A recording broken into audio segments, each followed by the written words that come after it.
Assalamualaikum warahmatullahi wabarakatuh. Untuk komunikasi keperawatan pada pertemuan kali ini, kita akan belajar beberapa hal. Yang pertama, kita belajar tentang pengaruh latar belakang sosial budaya dalam berkomunikasi, dan yang kedua tentang komunikasi multidisiplin.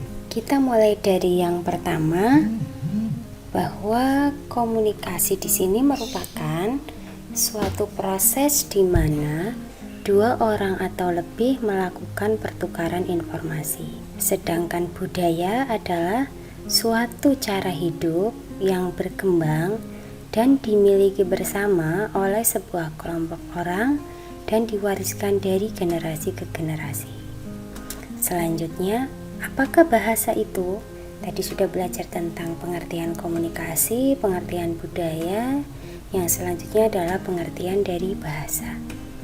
Jadi bahasa ini merupakan sejumlah simbol atau tanda yang disetujui untuk digunakan oleh sekelompok orang untuk menghasilkan arti. Hubungan antara simbol yang dipilih dan arti yang disepakati terkadang berubah-ubah. Jadi bahasa ini merupakan cermin dari budaya.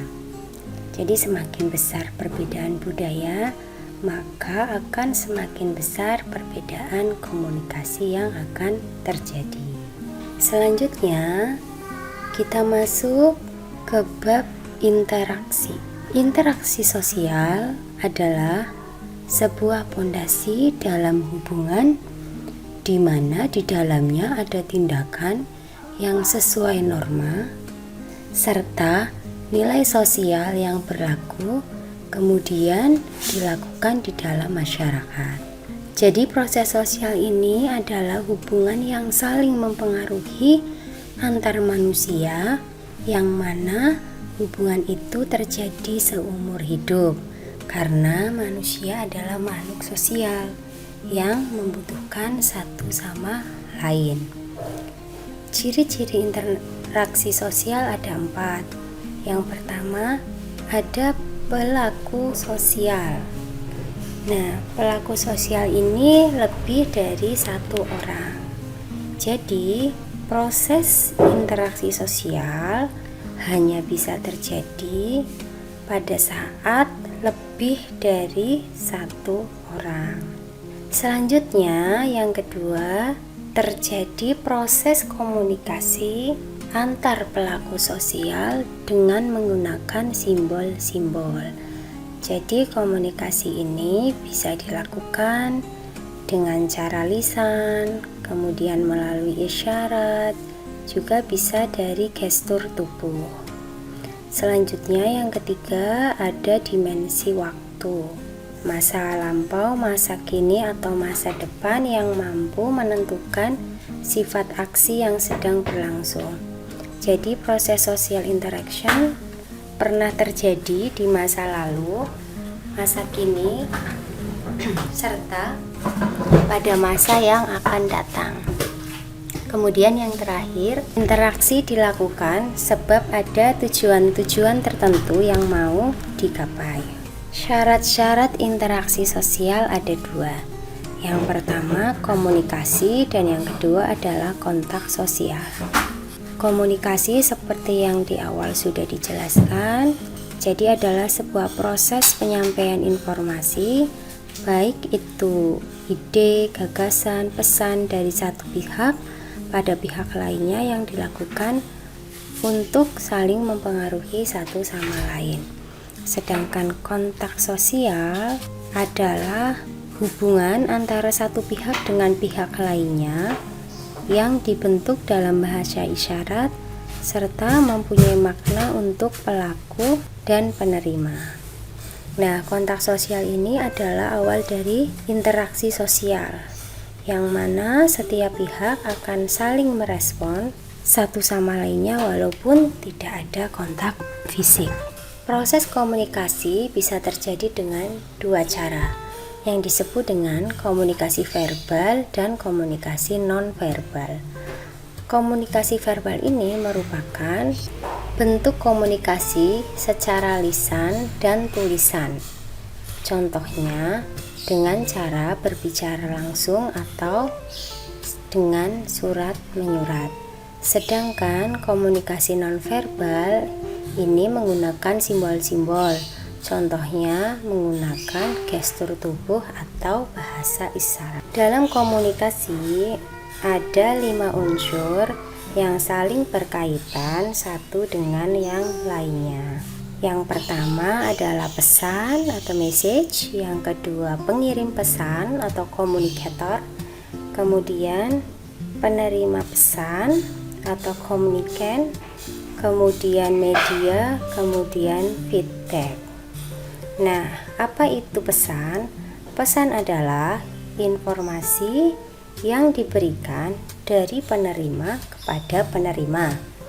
Kemudian, pengirim pesan atau komunikator adalah pihak yang mengirimkan pesan kepada orang lain.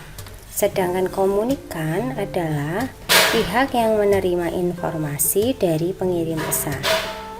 Kalau media, ini merupakan alat bantu atau sarana yang dipakai untuk mengirimkan pesan. Bisa media antar pribadi, media massa, media publik, serta kelompok. Nah, feedback sendiri adalah reaksi yang diberikan oleh penerima pesan pada informasi yang diambilnya. Selanjutnya kita masuk ke persepsi. Persepsi secara etimologis dari bahasa Latin persesio atau persiper, yang artinya adalah menerima atau mengambil.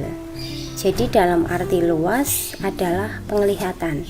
Jadi bagaimana seseorang melihat sesuatu dan mengartikannya. Tapi dalam perkembangannya, persepsi tidak hanya menggunakan indera penglihatan saja. Jadi persepsi bisa mencakup banyak indera. Jadi bisa disimpulkan bahwa persepsi itu adalah kemampuan otak dalam menerjemahkan stimulus.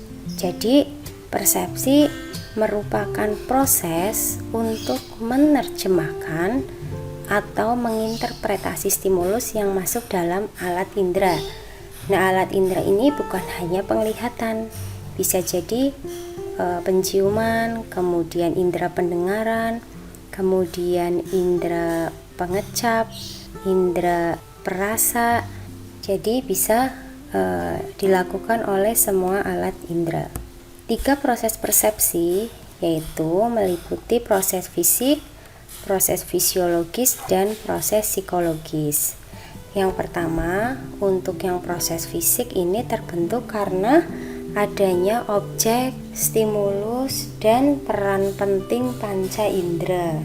Kemudian, proses fisiologis ini diawali dari stimulus, kemudian syaraf sensorik dilanjutkan ke otak.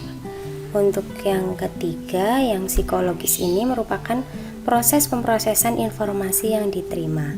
Jadi otak akan bekerja dan akan menghasilkan persepsi, sikap, dan nantinya akan mempengaruhi perilaku seseorang. Oke, selanjutnya kita masuk ke kebudayaan. Kebudayaan ada yang sudah tahu artinya ya. Jadi ini sudah pernah kita pelajari atau kita dengar atau disampaikan ya oleh Bapak Ibu guru kita saat kita dalam masa SMA ya. Kebudayaan ini berasal dari kata budaya. Jadi budi dan daya yang juga bisa berarti kultur atau peradaban ya. Jadi budi artinya akal. Jadi secara umum kebudayaan ini adalah seluruh cara hidup suatu masyarakat atau seluruhan hasil pikiran dan hasil karya manusia. Kebudayaan ini ada beberapa ahli ya yang menyampaikan artinya ya. Dari Nikel ini adalah seperangkat nilai-nilai inti kepercayaan, pengetahuan, moral, hukum, dan perilaku yang disampaikan oleh individu dan masyarakat. Sedangkan untuk Bove dan Thiel ini menyampaikan bahwa budaya merupakan simbol-simbol kepercayaan, sikap, nilai-nilai, harapan, dan norma-norma untuk berperilaku. Kesemuanya intinya sama ya, jadi merupakan perilaku kepercayaan dari suatu kelompok manusia. Apa fungsinya? Jadi kebudayaan ini berfungsi untuk memberikan tuntunan kepada masyarakat. Selain tuntunan juga tuntutan kepada masyarakat. Di budaya ini akan menuntun masyarakat untuk bertingkah laku sesuai adat istiadat dan akan menuntut jika ia bertentangan atau menyimpang dari norma-norma sosial yang berlaku. Jadi fungsi kebudayaan selain menjadikan tuntunan masyarakat juga menjadikan tuntutan kepada masyarakat ketika bertentangan atau menyimpang. Kebudayaan ini berpengaruh terhadap komunikasi. Jadi, keberhasilan sebuah komunikasi akan ditentukan oleh kemampuan komunikan untuk memberi makna, memberi informasi terhadap pesan yang diterima.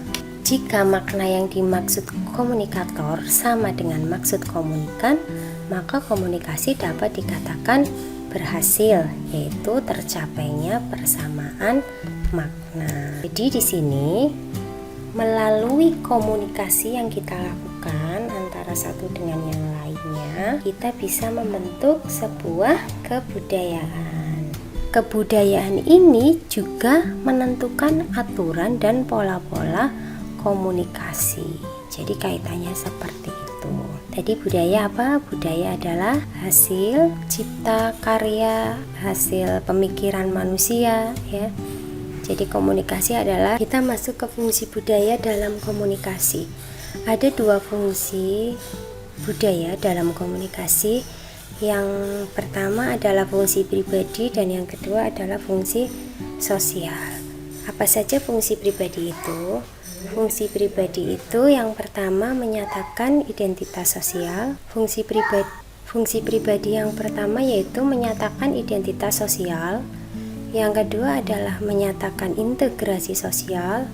Yang ketiga menambah pengetahuan dan yang keempat melepaskan diri atau sebagai jalan keluar. Sedangkan fungsi sosial di sini juga ada 4, yaitu sebagai untuk pengawasan, kemudian untuk menjembatani, sebagai sosialisasi nilai, dan juga untuk menghibur.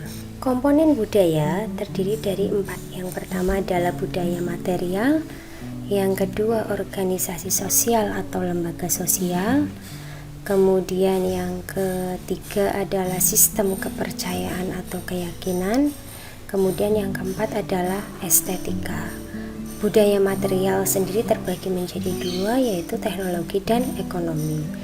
Teknologi adalah cara yang digunakan untuk mengubah atau membentuk material menjadi produk yang dapat digunakan oleh masyarakat. Sedangkan ekonomi merupakan cara orang menggunakan segala kemampuan untuk menghasilkan yang bermanfaat bagi dirinya maupun untuk orang lain. Itu tadi penjelasan tentang budaya material. Kemudian komponen budaya yang kedua adalah organisasi sosial atau lembaga sosial.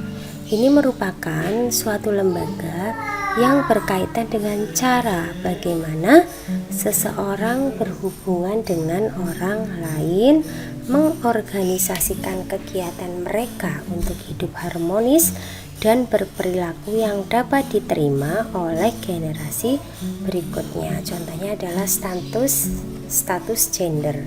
Kemudian yang ketiga adalah sistem kepercayaan atau keyakinan.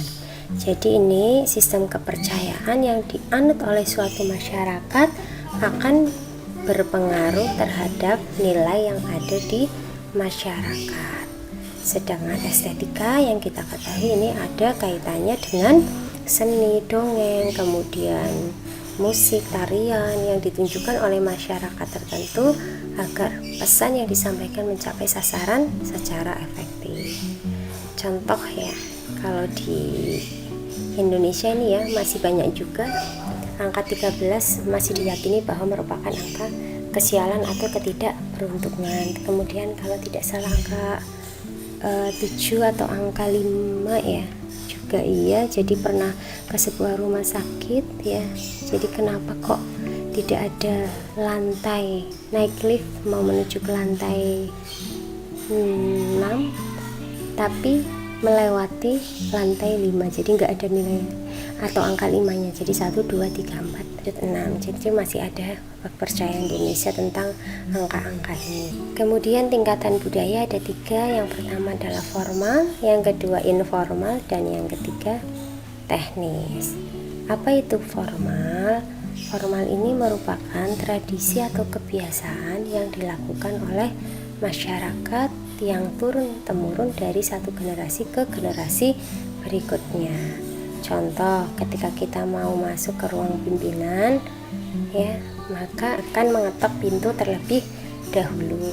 Kemudian untuk informal, jadi pada tingkatan ini budaya banyak diteruskan oleh generasi berikutnya melalui apa yang didengar, dilihat, dipakai, dilakukan tanpa diketahui apa alasannya mengapa hal ini dilakukan.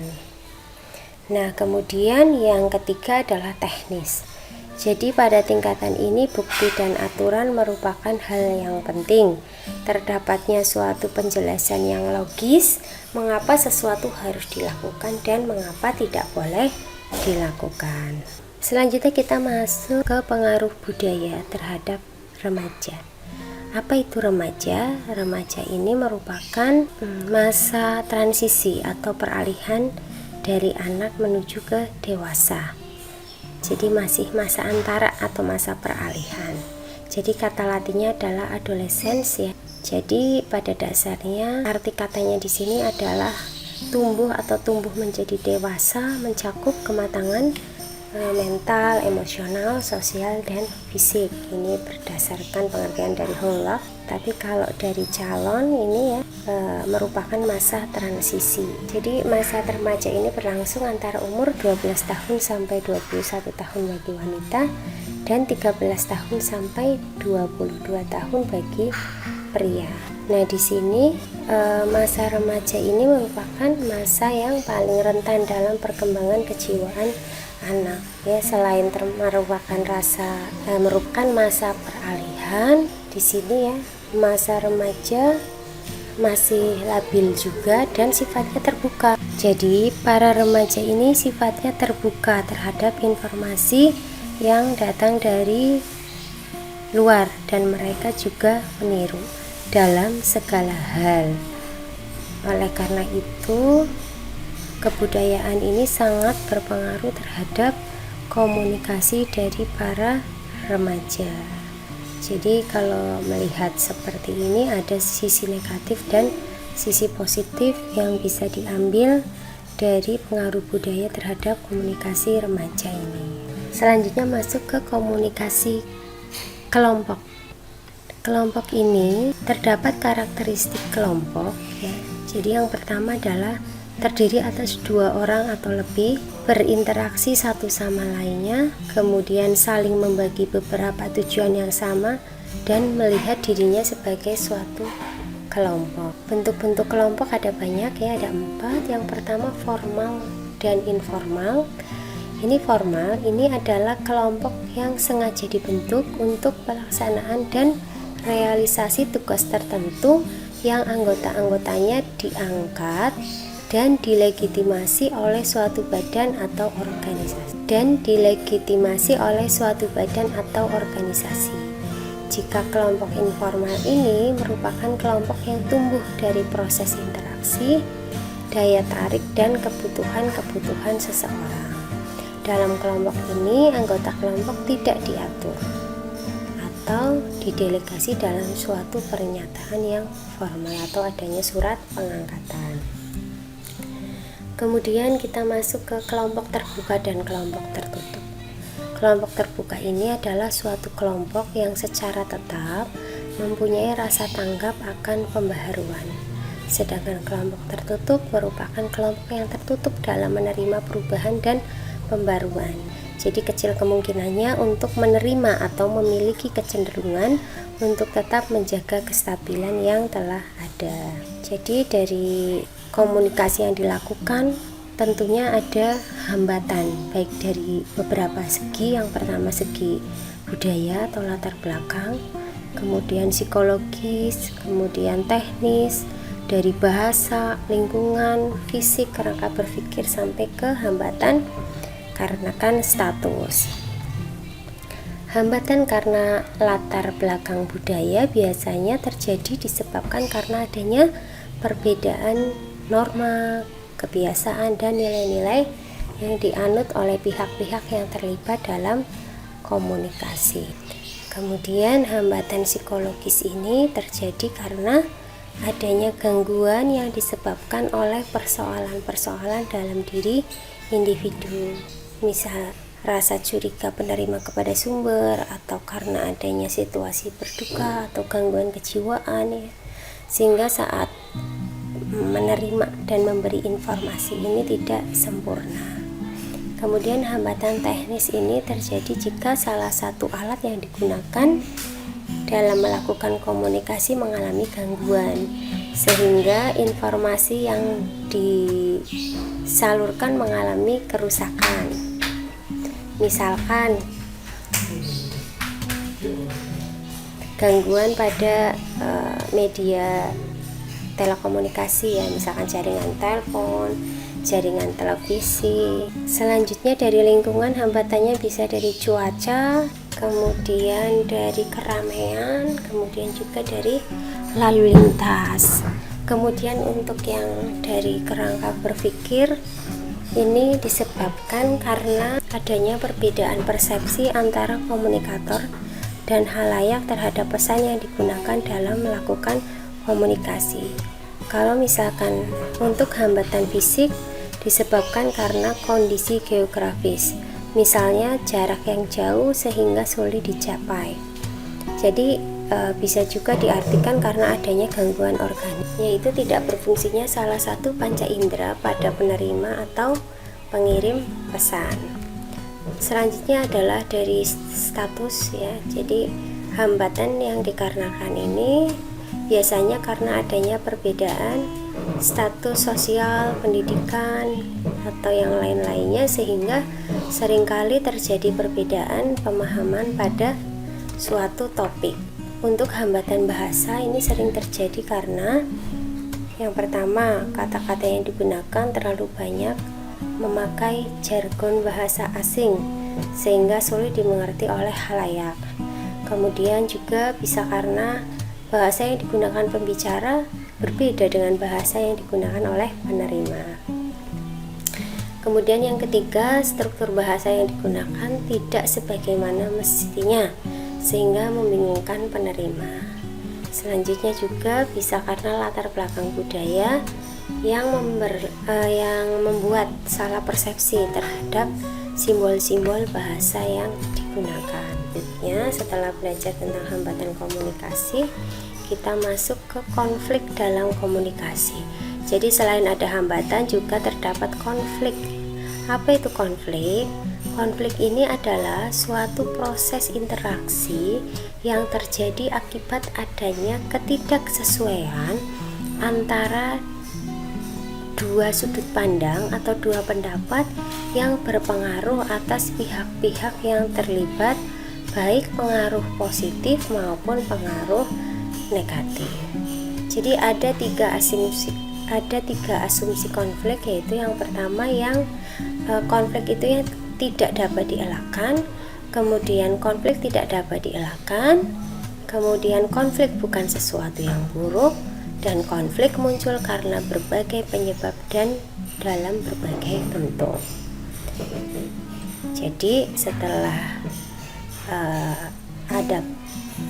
adanya konflik ini disebabkan oleh beberapa sumber penyebab, yaitu bisa dari kompetisi, dari dominasi, dari kegagalan, dari provokasi, dan dari adanya perbedaan nilai. Terus bagaimana cara mengatasi konflik? Ya, jadi konflik komunikasi perlu diatasi dengan berbagai cara. Di antaranya yang pertama, perlu keterampilan untuk membedakan yang wajar dan sehat serta terampil untuk mengelolanya. Yang kedua, menetapkan batas secara konstruktif. Yang ketiga, memulai percakapan yang bermanfaat dan dapat diterima oleh setiap pihak. Yang keempat, mengarahkan pada batas-batas yang disepakati. Yang kelima, terampil menyatakan ketidaksetujuan tanpa adanya kesan-kesan menolak gagasan pihak lain. Dan yang keenam, mampu menerima ketidaksetujuan pihak lain tanpa merasa ditolak. Yang ketujuh, melihat konflik dari sudut pandang orang lain. Dan yang kedelapan, mengarahkan keputusan pada keputusan bersama. Jadi intinya adalah tidak adanya miscommunication. Jadi semuanya harus diperjelas. Nah, terkait dengan tugas perawat di rumah sakit juga diperlukan sebuah komunikasi yang efektif. Jadi komunikasi di rumah sakit ini merupakan hal mendasar yang menjadi salah satu faktor keselamatan. Jadi komunikasi merupakan hal yang mendasar yang menjadi salah satu faktor keselamatan dan kepuasan pasien. Terkait dengan komunikasi efektif di rumah sakit sebagai perawat, ini merupakan hal mendasar yang menjadi salah satu faktor keselamatan dan kepuasan pasien. Ini komunikasi dalam bidang pelayanan rumah sakit memiliki tingkat kompleksitas yang cukup tinggi karena yang terlibat sangat banyak. Informasi yang dibutuhkan sangat banyak serta menyangkut dengan emosi pasien, keluarga pasien, dan petugas kesehatan yang cukup tinggi. Jadi komunikasi efektif ini adalah proses komunikasi di mana komunikan mengerti apa yang disampaikan dan melakukan apa yang komunikator inginkan. Ada beberapa kendala seseorang di rumah sakit ya untuk berkomunikasi. Di antaranya takut berkomunikasi, kemudian merasa tidak perlu, merasa tidak percaya diri, merasa sudah berkomunikasi dengan baik, kemudian kesalahan membuka pembicaraan. Nah, kesalahan komunikasi di rumah sakit ini dapat mengakibatkan masalah, antaranya kesalahan antara petugas kesehatan dapat mengakibatkan kesalahan tindakan yang berakibat pada kecacatan bahkan sampai meninggal. Oleh karena itu, seluruh proses komunikasi yang terjadi wajib didokumentasikan atau dicatat sehingga komunikasi semakin terjamin dan terlindungi dari tuntutan hukum. Kemudian yang kedua, juga dapat mengakibatkan konflik dan berujung pada gugatan atau tuntutan hukum. Penata-laksanaan komunikasi efektif di rumah sakit ini dilakukan dengan singkat, akurat, lengkap, jelas, dan mudah dimengerti oleh penerima pesan, akan mengurangi kesalahan sehingga meningkatkan keselamatan pasien. Komunikasi dapat berupa elektronik, lisan, atau tertulis, dan harus dilaksanakan dengan terencana, terpola, efektif dan sistematis agar terhindar dari kesalahpahaman yang dapat menimbulkan masalah. Salah satu komunikasi atau metode komunikasi yang dapat digunakan saat serah terima pasien antar petugas kesehatan adalah SBAR. Nah, apa itu SBAR? Nanti kita bahas ya.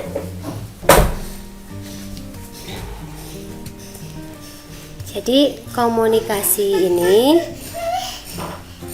dapat terjadi pada sesama tenaga kesehatan ya, baik antar dokter, dari dokter ke tenaga kesehatan lain, atau antara tenaga kesehatan saat pergantian shift kerja.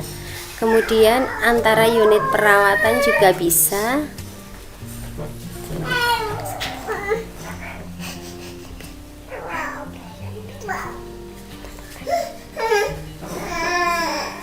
Nanti dulu, sabar sebentar lagi. Nanti dihapus.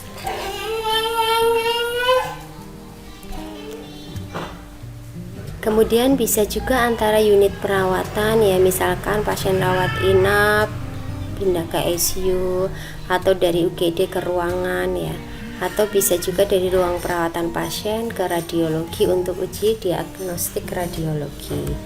Nah, tadi kita berbicara tentang apa itu model SBAR ya.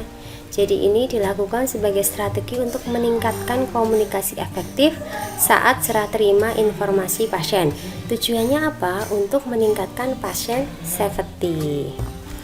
Nah, ini di bidang kesehatan dikembangkan pertama kali pada tahun 2002 ya, oleh Michael Leonard sebagai koordinator medis untuk pasien safety. Pasien safety bekerja sama dengan Doug Monakum dan Susan Graham di Kaiser Permanente Colorado. Apa itu SBAR? Jadi ini merupakan kerangka acuan dalam pelaporan kondisi pasien yang memerlukan perhatian atau tindakan segera. S-nya adalah situation atau kondisi terkini yang terjadi pada pasien. B-nya adalah background, yaitu informasi penting yang berhubungan dengan kondisi pasien terkini. Kemudian A-nya adalah assessment, yaitu hasil pengkajian kondisi pasien yang terkini, dan R-nya itu recommendation. Jadi apa yang perlu dilakukan untuk mengatasi masalah pasien saat ini. S-nya apa tadi? Situation, B-nya background, A-nya assessment, dan R-nya recommendation. Ya, jadi ini ada format pendokumentasian model SBAR untuk serah terima antar shift ya. Mulai dari S-nya adalah situation ya. Jadi bisa berisi di situ ya, apa diagnosa medisnya, masalah keperawatannya ya. Kemudian B-nya adalah background-nya ya. Jadi sign and symptom, jadi gejala, tanda gejala dari masing-masing masalah keperawatan ya, mulai dari data subjektif dan data objektif. A-nya adalah assessment, jadi analisa dari data-data yang ada di B-nya ini tadi ya, background sesuai masalah keperawatan dan mengacu kepada tujuan dan kriteria hasil masing-masing diagnosa keperawatan. Rekomendasinya adalah bisa intervensi mandiri, bisa kolaborasi atau kolaborasi yang prioritas dikerjakan dan merupakan hal-hal khusus yang harus menjadi perhatian. Nah, ini contoh metode SBAR ya. S-nya situation ya, misalkan Dr. Ahmad, saya Ida, perawat ruang Fresia 2. Saat ini pasien dokter yaitu Ibu Lina dengan tanggal lahir 4 Oktober 1955 mengeluh sesak nafas. Jadi perawat ruang jaga lapor kepada dokter jaga. Kemudian backgroundnya, pasien tersebut pasca operasi bedah digestif 1 hari yang lalu, riwayat penyakit jantung dan paru-paru tidak ada, frekuensi nafas 40 kali per menit dan saturasinya 70%. Jadi di sini ada data objektif juga ya. Kemudian data subjektif ya. Kemudian asesmennya ya. Jadi suara nafasnya menurun di area dada kanan dengan adanya rasa nyeri. Kemudian rekomendasinya, saya rasa sebaiknya pasien harus ditangani segera. Apakah dokter akan datang ataukah pasien perlu segera dipindahkan ke ICU? Jadi asuhannya berupa asuhan rekomendasi. Ya, sekian pertemuan pada kali ini. Mudah-mudahan apa yang telah kita pelajari bersama bisa bermanfaat. Wabillahi taufiq wal hidayah. Wassalamualaikum warahmatullahi wabarakatuh.